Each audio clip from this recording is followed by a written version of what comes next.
take me through your past couple of days. How did you make it from here to there, from Corvallis to Chicago back to? Well, just basically very good weather, very good logistics. So I was able to attend both and get back in time for practice today, and I'm just happy that we didn't have any weather snafus where, I've always tried not to put the team in jeopardy when I'm doing something personal. And that was just as important as this. And with the game coming up in 2 days, I didn't want to miss a day of practice. What were the logistics? Was it a private plane overnight? How did you get back in time? It was a combination of friends helping us get a ride, and the election not going too late.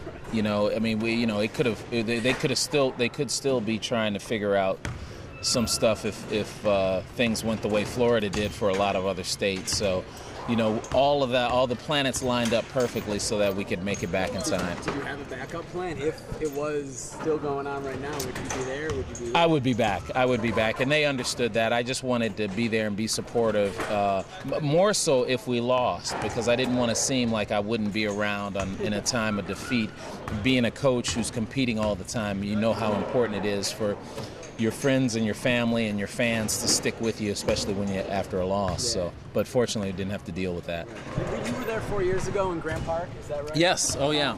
It was obviously a different scene then. I mean, there were 250,000 people. It was like the Bulls had won. I remember growing up in Chicago. That's where they did the Bulls championship rally. Yeah. So it was that kind of feel, and right. This time it was different. Yeah. Former place. How was it different for you? Well, it was a completely different feel because the first time you had no expectations. We were just working hard to try and get him elected, and had no idea if he was going to win or lose.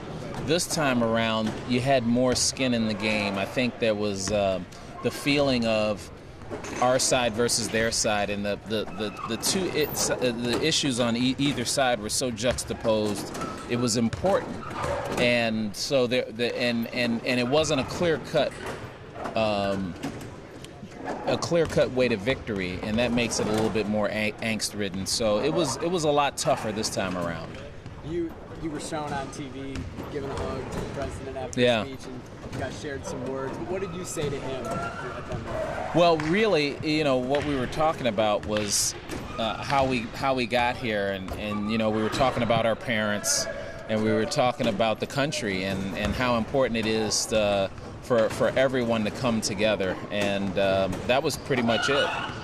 Wearing orange, was that a calculated move on that? Well, I don't know if I'd call it calculated, but I have a lot of orange in my wardrobe. So yeah, I gotta support the Beavers when I can, especially on national TV. Amen. Getting to basketball and getting to the Beavers now. How do you feel? You guys are a few games out from your first real game. How do you feel these guys are? How do you feel? Yeah, I think this team is prepared the most of any of my Oregon State teams. And it's funny, you don't know if you're going to win or lose those first couple of games because you're not sure many times what you're going to get. This year, I know what I'm going to get from these guys. It's going to be about us. If we can execute, I like our chances, even though we're playing two really good sort of basketball culture-ridden programs. So I'm pleased with these guys, and I'm trying to keep it loose so that we're not so wound up. I thought in the first few minutes of our exhibition game, we were so excited to be playing that we were bouncing around like ping pong balls, but really excited for this weekend coming up. Is that preparation because of the Europe trip? Because you had that time, or is it because they're older? Or what do you think goes into it? We won't really ever know, but I suspect it's a combination of both. I mean, we had some really good practices and camaraderie building over the summer. And what that helped us do was come to work in the fall, preseason, be more focused. I've never seen one of my teams here be this focused at the beginning. So I'm trying to kind of boost up the bar and make them rise to where we want to be and not just be satisfied with where we are right now. Jared's gone, obviously. Right. How has that affected the team? I think it it's surprisingly affected us in a positive way. I thought there would be a little bit of a hangover not having him, and people would be saying, well, we don't have Jared. But each and every one of these guys, to a man, came back much more willing to take a look inward and see how they could add more to the puzzle to make up for Jared not being here. And that is a sign of a mature team. Roberto seems to at least be the guy to step in at that shooting guard position. Right. He's came in with a lot of hype into this program. Have you seen that affect him at all? Do you think that pressure got to him in his first No, weeks? I don't think the pressure ever got to him. I think what you saw was what I've been saying over the last 2 years is that, the second half of his senior year he didn't play, and then his first year here he didn't play, and then half the second year here he didn't play. So that's almost 2 years of not playing, and this is a sport that you have to play to be good at. So I don't think I've been around this kid now 3 years, and pressure doesn't bother him. He enjoys competition, any sport, any game, any activity. So it's not the pressure. It's just we had a level of expectation. Our fans really had a high level of expectation, but I think he's got an opportunity to really have a good year this year. Yeah, how has he progressed? It's been great. It's been great. His work ethic has been terrific this year. He's been informal leader on this team, and the interesting thing is all of his teammates like him in spite of all the attention he gets. He's that kind of guy. It's just it's been nice to see all the attention being positive, and the team still loves him like they do. You've got a really big front court. When you look at the guys, it doesn't seem like there's kind of a natural three there. How do you deal with that as a coach, or does one of those guys have those skills? Eric Moreland is really a three for us, even though he's 6'10".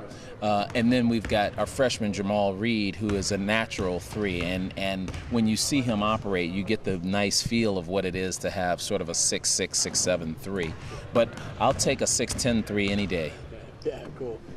Defensively and just overall style, and you guys obviously went from the 1-3-1 to playing more man last year and just being more of an aggressive team overall. Are you going to continue that this year? Yeah, I think that worked really well for us. We've got to shore up our defense, and we looked at our stats. If we were able to make 3 or 4 more stops per game, we would have a completely different outlook on last season. So we're trying to get, and last year was the first year that we really dedicated ourselves to man-to-man, so it was a big learning curve. And we're not going to get rid of the 1-3-1. We still play that. But we don't have to rely on it so much. So it's a good feeling, and our fans liked the way we played. Our coaching staff liked the way we played, and our players especially liked the way we played. So I'm sure you're gonna see a lot more of what you saw last year. Finally, you start the season with this tournament in Niagara and New Mexico State. Obviously, not the names of the teams you're gonna play in New York, but still, as you mentioned, very good basketball programs. Right. Do you like having these tests right off the gate instead of some programs that'll play patsy cakes? Yeah, well, it just depends on your team, and we planned the schedule having one more player with us who's not here, so it was set up for sort of a really veteran team. You're starting 3 seniors, and you got a couple of juniors and sophomores who played a lot, but that's okay.